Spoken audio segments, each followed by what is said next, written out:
ये क्या है? आपको याद है जब आप हम दोनों को अपने साथ शॉपिंग पर लेकर गई थी? अनम ये यहीं छोड़ गई? वो तो हेयर क्लिप्स तक छोड़ गई। वो इसी किस्म की लड़की है बेटा। हाँ, जिद्दी है बहुत। कितना सर्द हो रहा है मौसम भी। उसने गर्म कपड़े तक नहीं पहने होंगे, बार बार सोच रही हूँ।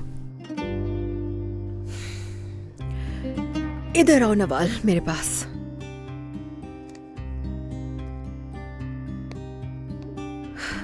इतनी याद आ रही है तुम्हें उसकी? अपनी दोस्त के लिए परेशान हो रही हो?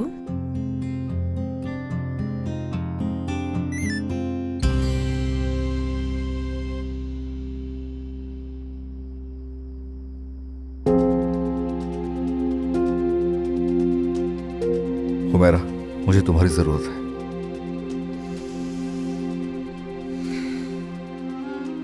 हेलो तौकीर, क्या कुछ बुरा हुआ है?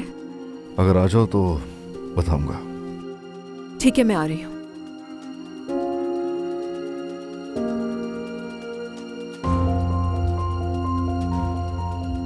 आवाज से तो परेशान लग रहा था। क्या अली के बारे में है कुछ? पता नहीं, उसने कुछ नहीं बताया। मुझे लगता है आपको जाना चाहिए।